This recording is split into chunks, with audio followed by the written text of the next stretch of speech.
Infertility एक बहुत बड़ी समस्या है आज के दिन में। इनफर्टिलिटी की वजह से ना सिर्फ पेशेंट परेशान होता है बल्कि डिप्रेशन में भी चले जाते हैं। और कई पेशेंट मेरे पास ओपीडी में ऐसे भी आए हैं जो बोलते हैं कि सर मेरी शादी को 5 साल 6 साल हो गए, बच्चे नहीं हो पा रहे, इसकी वजह से मेरी शादी टूटने वाली है। तो आप समझ सकते हो कि ये कितनी बड़ी समस्या है। नमस्कार, मैं डॉक्टर हिमांशु पराशर।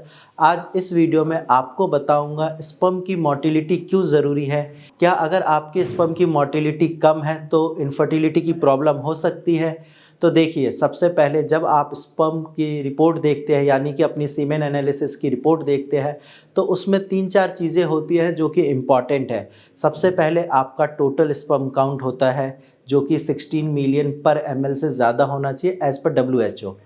इसके साथ साथ वहाँ पे अगर आप देखते हो तो लिक्विफिकेशन टाइम होता है कि स्पर्म कितने टाइम में लिक्विड बन रहा है, जो उसका गाढ़ापन है वो कितने टाइम में पानी जैसा हो रहा है। इसके साथ साथ थर्ड पॉइंट जो है उसमें होता है मोटिलिटी। अब मोटिलिटी आपके स्पर्म के लिए या आप ये समझिए कि आपके फादर बनने के लिए बहुत ज़रूरी है। इसके बारे में हम अभी थोड़ी देर में बात करेंगे डिटेल में। इसके साथ साथ नेक्स्ट पॉइंट जो है आपके रिपोर्ट में होता है मॉर्फोलॉजी यानी कि स्पर्म का स्ट्रक्चर। ये भी ज़रूरी है कि स्पर्म का जो स्ट्रक्चर है वो नॉर्मल होना चाहिए।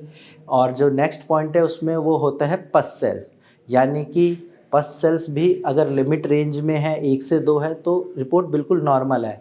अब मैं बात करता हूँ स्पर्म की मोटिलिटी के बारे में, यानी कि स्पर्म की मूवमेंट। जब आप अपने पार्टनर के साथ संबंध बनाते हैं उस टाइम जब आपका स्पर्म इजैकुलेट होता है फीमेल वजाइना के अंदर, तो वो किस स्पीड से जा रहा है आगे की तरफ यानी कि फीमेल वजाइना के अंदर, इसको हम मोटिलिटी बोलते हैं। जितने ज़्यादा स्पर्म मोटाइल होंगे उतने ज़्यादा चांसेस है फर्टिलाइजेशन होने के, यानी कि उतने अच्छे चांसेस है कि आपका स्पर्म फीमेल एग को पेनिट्रेट कर देगा।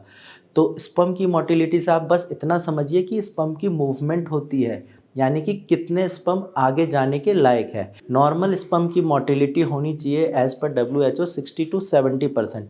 बट अगर आपके स्पर्म की मोटिलिटी 60 to 70% से कम है तो इनफर्टिलिटी की प्रॉब्लम हो सकती है। आप इस चीज़ को ऐसा समझिए कि अगर आपका स्पर्म की मोटिलिटी कम है यानी कि 20% है, 30% है, तो रेस्ट जो है 70% वो डेड स्पर्म है, किसी काम के नहीं है।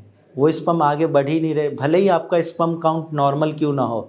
भले ही आपका स्पर्म काउंट मान लो 70 मिलियन है पर ml या 80 मिलियन है, उस चीज़ का कोई फ़ायदा नहीं है, क्योंकि 80 मिलियन आपकी बॉडी में स्पर्म बन तो रहा है लेकिन वो स्पर्म आगे जा ही नहीं रहा।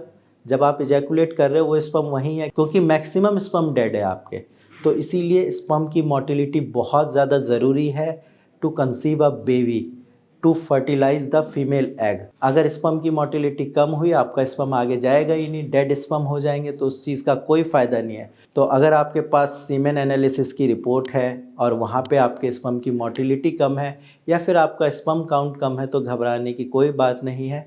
आपका स्पर्म काउंट धीरे धीरे करके बिल्कुल बढ़ जाएगा, नॉर्मल रेंज में आ जाएगा, स्पर्म की मोटिलिटी भी ठीक हो जाएगी। बट उसके लिए आपको मेडिसिन्स की ज़रूरत पड़ेगी, क्योंकि डाइट से और बाकी चीज़ों से आप 1-2% बढ़ा सकते हैं, लेकिन नॉर्मल रेंज में लाने के लिए मेडिसिन्स ही काम आती है। तो आप होम्योपैथिक मेडिसिन से ट्राई करिए, क्योंकि होम्योपैथिक मेडिसिन्स का कोई भी साइड इफ़ेक्ट नहीं होता और आपके जो स्पर्म काउंट बढ़ेंगे वो परमानेंटली बढ़ेंगे। ऐसा नहीं है कि जब आपका नॉर्मल स्पर्म काउंट हो जाए उसके बाद अगर आप मेडिसिन बंद करते हैं तो वो डाउन आ जाएगा, ऐसा बिल्कुल नहीं होगा। तो आज से ही आपके अगर स्पर्म काउंट कम है तो अपना ट्रीटमेंट स्टार्ट करिए। आप डायरेक्ट मेरी टीम से बात कर सकते हैं, हम आपको काफ़ी अच्छे से गाइड कर देंगे।